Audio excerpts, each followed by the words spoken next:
qabatee namoonni tajaajila wal'aansaallee argataa waan hin jirreef lubbuun namoota afurii olii darbee jira. Guyyoo Aadiyoo gabaasa bal'aa qaba. Godin Gujii baadheet booran liiban gandi malka gubaa dhibeen gara haasaa yookaan qabbanti garaa mul'achuun uummata miidhaa jiraattoti bilbilaan OMN itti maane warri dhibee kanaan qabam keessa namni afur lubbuu dhabu yaadachiisan jiraattoti kunneen naannoo kanatti ammallee uummati lakkoofsaan dhuugta birmanna tokko malee du'u jira jedhu. Godin Gujii baahan nageelle Booranaa gandi malka gubaa kan keessatti dhibeen gara haasaatu meeqi mul'atte am torbaan sadi. Bulti garji tokkootiif deemti jechuun ji tokkooliitiif deemti. Hawaasi kun rakkoo isaa himachuuf bilbilii guutumatti irra tuulame. Nami du'elleen agammaatti nama agaa afuriin ga'a.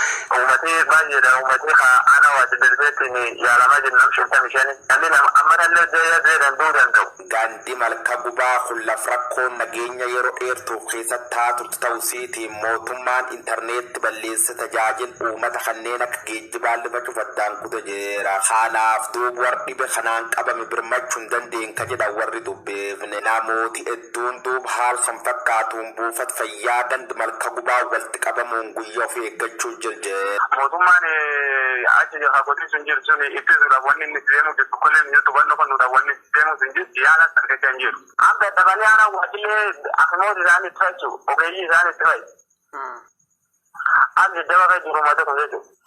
Maani fennaani hawaasa kan namni oduu qabin jiru qaamii oduu qabin jiru bilbil guutuu irra tuulan. Guddayya godin Gujii nageelle Booran irra fageenyoo rakka argam aanaan gumeel dalagoon waggoottan sadan darban lol mootummaaf waraan bilisummaa Oromoo jidduu godhamaa tureef jiruun uummati waan hin ta'in tokkollee gaaboo tajaajilli misooma buufata fayyaa dabalate waraan kanaan barbadaa'u isaaniiti namoota haal kanaan dhukkubanii gar buufata fayyaa kan dhufan tokkollee qarqaaruu akka hin danda'in dubbaatu. Buufati fayyaa wanni keella fayyaadhaan tokkollee hin jirtu guutumaan guutuutti waraanaan barbadeeffamee jira. Muyoon hafelleeni cufayyuu waraan mootummaa qabatee jira. Hojjataan keessi hin jiru, qorshi keessi hin jiru, buufata fayyaa kan keessatti ogeessi tokkollee hin jiru. Uummati rakkoo isaa himachuu hin danda'u, aanan hin dhaqqabu. Yooyyuu rakkoo isaanii kan himatan taatellee eenyuun rakkotan baaseedhani gana tarkaanfiin mootummaan namarra fudhatu tarkaanfii hagan hin jedhamne uummati haal kanaani raasa keessatti dhibee kanaani dararamuu jiraachuu. Karaa tiriitmentii namni itti sadarkaa kanaan ga'e hin jedhu uummataan hawaasillee hojii fayyaa hawaasillee qofa. Aanaan godin inni keessaa qabu godin Gujii baasuun uummata deeggaraa hin jiran dhibee sun ittisaa hin jiran rakkoo sun itti fufaa deemaa jira jechuudha agammaatti. Godina Wallagga Lixaanaa Baabboo Gambeelitti qabata sakattaa waraana bilisummaa Oromoo jedhuun ajjeechaa hidhaa fi gooliinsi hawaasa nagaarratti raawwatamaa jiraachuu jiraattonni himaniitti jiru. Bajetii bara 2015 ramadamu imala bilisummaa milkeessuu qaba sababa jedhuun duulli haaraan bulchiinsa aanaatiin nurratti labsamaa jiraas jedhanii jiru. Mahammad Fantaallee garas bilbiluudhaan odeessaa bal'aa qindeessee jira. Godina Wallagga Lixaam aanaa Baabboo Gambeelitti waraanni mootummaa miseensota maatii keessantuun bosona jira jechuun uummata nagaa hiraarsaa jiraachuu jiraattonni himanii jiru. Qabatam sakattaa waraana bilisummaa Oromootiin gooliinsa hamaatiin irratti geggeeffamaa jira kan jedhan jiraattonni duula opereeshinii qindaa'aa caasaalee fi miseensota waraana bilisummaa Oromoo balleessuu jedhuun hawaasni nagaa ajjeefamaa hidhamaa fi dararamaa jira jedhan. Ramaddii baajataan bara 2015 hordofeem baajetni mootummaan ramaduu faayidaa uummata keenyaa mirkaneessuun imala badhaadhinaa akka milkeessuuf waraanni bilisummaa Oromoo fi miseensonni isaa baduu qabu mata duree jedhuun bulchaa aanichaa Geetuu Galatuu jedhamu dabalatee dabballoonni sirnichaa milishoota waltajjii teessisuun duula hamaa hawaasa irratti bananii jiraachuu jiraattonni himanii jiru. Waltajjiin kunis qindeessummaa waajjira kominikeeshinii aanichaatiin aanaa Baabboo Gambeel magaalaa Baabboo Dabaqqaa jedhamutti akka geggeeffame ibsamee jira. Godina Wallagga Lixaam aanaa Baabboo Gambeelitti opereeshinii qindaa'aa caasaalee nageenyaan geggeeffameen miseensonni waraana bilisummaa Oromoo lama ajjeefamuun afur to'atamanii jiru jechuun gabaasni waajjirri aanichaa baasee soba kan jedhan jiraattonni kan ajjeefamaa jirus kan hidhamaa jirus qonnaan bultoota dhimma siyaasarraa walabatan ta'uu himan. odeessa birootiin tibbuma kanam waraanni mootummaa godina Wallagga lixaa aanaa Baabboo Gambeel ganda Duwwaa Lamatti halkan keessaa sa'aatii 3 mana namam aaddeem aagituu fufaa jedhamanii cabsanii seenuudhaan saamicha mallaqaa fi qabeenya raawwachuu maddeen himan. Sana boodam jiraattotam ollaa hundarratti reebicha cimaa raawwachuun miidhaarraan yoo gahan qabeenya hedduun saamamuu odeeffanneerra. Adda aagituun badii qabaatanii osoo hin taane sababa abbaa warraa keessantum waraana bilisummaa Oromoo keessa jira jedhuun waraanni mootummaa qabeenya isaanii caccabsuun mallaqa saamanii deeman jechuun dubbatu. Kana malees mootummaan kutaalee Oromiyaa garaagaraatti neetwoorkii bilbilaa balleessuun gochoota suukanneessoom uummata nagaa irratti raawwachaa jiraachuutu himama. Bulchaa aanaa Baabboo Gambeel Geetuu Galatuu dubbisuuf yaaliin goone nuuf hin milkoofne. Shaalixaanaa Cobii ganda dirree qabbanaa keessatti humnoonni mootummaa qeerroo Jaalataa Baqqalaa jedhamu haala sukkanneessaan ajjeesuu OMN maddeen garaagaraarraa qulqulleessee jira. Hidhattooti mootummaa gandoota Oromiyaa hedduu keessatti namoota nagaa akkuma ajjeesuu itti ufanitti jiru. Manguddoo haawwan dargaggoota oladeemoo Oromoo naasuu tokko malee kutaa hedduutti guyyaa guyyaan lubbuu baasaa oolu. Hidhattooti mootummaa bobbaase kunneen lixa Shaggar aanaa Cobii ganda dirree qabbanaatti qeerroo Jaalataa Baqqalaa jedhamu daandii gubbaatti baasuun rasaasa sadiitti roobsuun ajjeesuun maddeen keenya ganda dirree qabbanaa himanii jiru.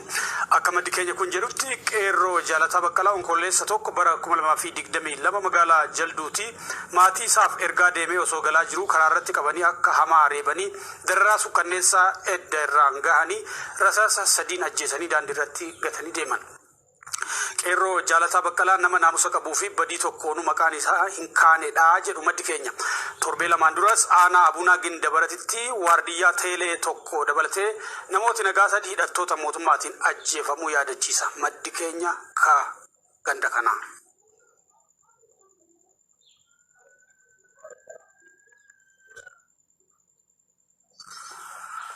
Humnooti tikaa mootummaa artiistota Oromoo adamsanii hidhuu fi dararuu itti ufanii jiraachuun dhagaamee jira. Humnoonni tikaa mootummaa sanbata darbee weellisaa Buleessa Bashannanaa Haayiluu Irreecha irraa qabuun yeroo ammaa hidhaatti dararaa jiraachuu isaanii OMN namoota isa waliin qabanii gallakkifamanirraa odeeffatee jira. Bashannanaan sanbata duraa ganama Irreecha Finfinnee irratti hirmaatee yeroo deebi'u humnoota tikaa mootummaa Dalinatii jedhamaniin butamuu kaa'iman maddeen odeeffannoo OMN yeroo ammaa mana hidhaa Finfinnee naannoo Kaazaanchisitti argamu kawaajira poolisii lakkoofsa 6ffaa jedhamuun beekamutti dararamaa jiraachuu ibsanii jiru. Namoonni isa biraa gallakkifaman poolisoonni to'annoo jala isa oolchan dhimmi kee jabaadhaa siin daninatiitu si qabee salphaatti gad si lakkifnu jechuun itti dhaadataa turu OMN ibsanii jiru. Weellisaa Buleessa Bashannanaa Haayiluu baroota dheeraaf walleewwan qabsoo dabalatee hojiilee dagaagina aartii Oromoof gumaachan hedduu kaawwadaa ija addunyaa jalaa dhookatee waggoota 4 Oromiyaa keessatti adeemsifamaa jiraachuu barruun marsariitii Kiureet Oromiyaa jedhu ibsee jira. Waraana Oromiyaa keessatti dhiiga lammiilee nagaa dhangalaasaa jiru kana biyyoonni fi dhaabbileen biyyoota lixaa xiyyeeffannoo kennuu fi dhabuun gaaga'ama namoomaa naannichaa keessatti hordofsiisuu barruun kun eereeti jira.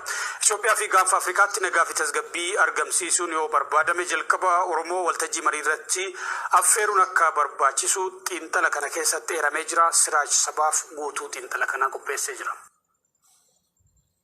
Walwaraansi Oromiyaa keessatti humnoota waraanaa mootummaa Itoophiyaa tumsanii fi waraana bilisummaa Oromoo jidduutti adeemsifamaa jiruun ija miidiyaalee addunyaa fi xiyyeeffannoo biyyoota dhihaa dhabee jiraachuu isaatti dubbatama. Sadaasa bara 2021 irraa jalqabee ergamtoonni addaa Ameerikaaf kan gaanfa Afrikaas waldhabdee Itoophiyaa keessaatiif furmaata barbaaduuf gara Itoophiyaatti marmaaraa turanis humnoota siyaasaa Oromoo osoo hin dubbisin qondaalota mootummaa Itoophiyaa fi abuut qofa wajjin mari'ataa turuu isaanii barruun marsariitii Kiureet Oromiyaa irratti beeyyadeessee jira. Akka ministeerri muummee Itoophiyaa Abiyyi Ahmad gara aangootti dhufeen godinaaleen Oromiyaa kibbaa fi lixaa humna waraanaa jala galfamuu kan yaadachiisu barruun kun sababa komaandi poostii kanaan waggaa 2 walakkaa qofatti lammiileen nagaa 1,700 caalaan humnoota waraana mootummaatiin ajjeefamanii jiru jechuun eera. Mootummaan Itoophiyaa qabata waraana bilisummaa Oromoo balleessina jedhuun guutuu Oromiyaa keessatti lola kan adeemsisaa jiru yoo ta'u hammeentaan lola Oromiyaa keessatti adeemsifamaa jiru sababa waraana kaaba Itoophiyaatiin xiyyeeffannoo barbaachisu hin arganne jedha. Erga opereeshiniin farra riphee lolaa Oromiyaatti labsame as ajjechaan humnoota mootummaatiin namoota nagaa irratti raawwatamu hammaatee jiraachuu kan eere barruun kun godina Shawaa Lixaa aanaa Abuunaa Gindabarat keessatti haleellaa xayyaaraa mootummaan raawwateen namoonni nagaa 30 ajjeefamuu fi 400 ol qe'ee isaanii irraa buqqa'uu ibse. Dabala 22 bara 2022 Shawaa Lixaa aanaa Aadaa Bargaatti namoonni nagaa 40 humna addaa poolisii Oromiyaatiin jumlaan ajjeefamanii jiru jedha barruun kun. Guyyuma wal fakkaataa godina Gujii Lixaatti humnoonni mootummaa lammiilee nagaa 22 ajjeesanii jiru jedha. Oromiyaa dhihaatti haalli nageenyaa hammaachuu irraa kan ka'e tajaajilaawwan uummanni argatan addaan citanii jiru. Gujii keessatti ammoo tajaajilli fayyaa dhaabbatee jira. Deeggarsi namoomaa guutumaan guututti addaan cituu hubachiisuun Gujii qofa keessatti namoonni 100,000 ta'an sababa waraanaatiin buqqaanii jiraachuu barruu kana keessatti caqafameetii jira. Akka daataan qeerroo bilisummaa Oromootiin galmaa'ee agarsiisutti onkoloolessa 10 bara 2021 hanga muddee 3 bara 2021tti humnoonni waraanaa mootummaa Oromiyaatti bobbaafaman lammiilee nagaa qulqulluu 213 Oromiyaa bakkoota garaagaraatti ajjeesanii jiraachuu ibse. Waraanni bilisummaa Oromoo Oromiyaa Lixaam Shawaa Kaabam Shawaa Dhiham Gujii fi Boorana harka caalu to'atee jiraachuu kan eeru barruun waraana Oromiyaa keessaatii fi miidhaa dhaqqabe irratti xiyyeeffachuun barraa'e kun dhaabbileen fayyaa bakkoota hedduutti manca'anii jiru jedha. Dhaabbileen fayyaa 18 Gujii aanaa Liiban keessatti kan manca'an yoo ta'u 9 ammoo Gujii dhihaa aanaa Bulee Horaa keessatti sababa waraanaatiin mancaafamanii jiru jedhe. Kana malees loltoonni mootummaa manneen barnootaa qoobsuba isaanii taasifachuun adeemsa baruu fi barsiisuu addaan kutanii jiru jechuun ibsa. Akka jalqaba bara 2021 dhaabbata mootummoota gamtoomanitti waajjirri qindeessaa deeggarsa namoomaa ibsetti namoota miiliyoona 23.5 deeggarsa namoomaa barbaadan keessaa namoonni miiliyoona 6.7 Oromiyaa keessatti argamu jedha.